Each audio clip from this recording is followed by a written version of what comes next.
اللہ تعالیٰ کا یہ معمول رہا ہے کہ وہ بندہ مومن پر اس کے ایمان کے مطابق آفت و مصیبت ڈالتا ہے۔ جس شخص کا ایمان جتنا قوی و توانا ہوگا اس پر بلا بھی اتنی ہی بڑی نازل ہوگی۔ چنانچہ مدارج ایمان کے لحاظ سے غور کرو کہ ایک رسول کی بلا نبی کی بلا سے بڑھ کر ہوتی ہے، کیونکہ رسول کا ایمان نبی کے ایمان سے بلند اور افضل ہے۔ پھر ایک نبی کی بلا ابدال کی بلا سے زیادہ ہوتی ہے، کیونکہ نبی کا ایمان ابدال کے ایمان سے زیادہ مستحکم اور توانا ہے۔ بعد ازاں ایک ابدال کی بلا ولی کی بلا سے بڑھ کر ہے، اور اسی طرح سب کے درجات بلا میں کمی واقع ہوتی جاتی ہے، اور بندہ مومن اپنے ایمان و یقین کے مطابق آفات میں مبتلا کیا جاتا ہے۔ اور اس کی حد رسول اللہ صلی اللہ علیہ وآلہ وسلم کا یہ ارشاد ہے کہ سب سے زیادہ آفت و بلا انبیاء کے گروہ پر نازل ہوتی ہے، اور پھر انبیاء کے بعد مخلوق پر درجہ بدرجہ بلا کا نزول ہوتا ہے۔ اور اس وجہ سے کہ اللہ تعالیٰ سادات کرام کو ہمیشہ مبتلا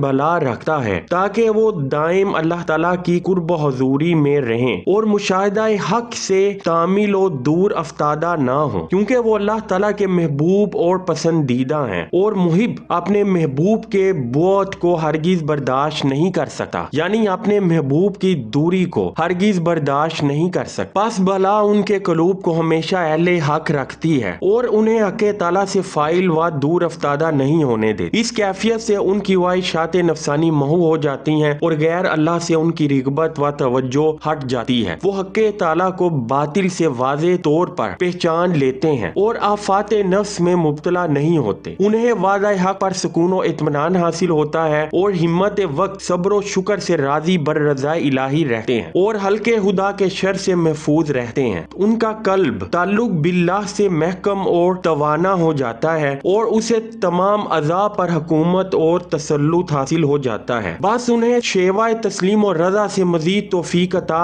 کی جاتی ہے اور ان کے درجات بلند ہوتے رہتے ہیں۔ اللہ تعالیٰ نے فرمایا اگر تم میرا شکر بجا لاؤ گے تو میں تمہیں اور دوں گا، اور جب نفس محض اتباع ہوا سے اختیار کرے گا اور لذات کا پرستار ہوگا تو اتباع اوامر الہی سے مومن کوسوں دور پڑے گا اور غفلت و معصیت اس پر طاری ہوگی۔ ایسی حالت میں اللہ تعالیٰ اسے اپنی طرف مائل و راغب کرنے اور صراط مستقیم پر راغب کرنے کے لیے اس پر آفات و بلیات نازل کرتا ہے، جس سے اس کے قلب اور باطن کو فوری اصلاح ہو جاتی ہے۔ بعض اوقات یہ رہنمائی الہام و القاء کے ذریعے بھی ہوتی ہے اور اللہ تعالیٰ قلب کو اپنی انوار و تجلیات سے روشن و بابرکت فرما کر اسے نفس کے فتنوں سے محفوظ رکھتا ہے۔ پھر بندہ مومن کو قرب و معرفت سے فیض یاب فرماتا ہے۔ بس میں تجھے یہ تاکید و تلقین کرتا ہوں کہ تو اتباع نفس اختیار کر کے اپنے لیے آفات و مصائب کا سامان مہیا نہ کر، بلکہ اوامر الہی کی پیروی کر کے اور ذکر و تسبیح سے اللہ کی تائید و نصرت حاصل کر، جو دنیا و عقبہ میں فلاح و بہبود کا باعث ہے۔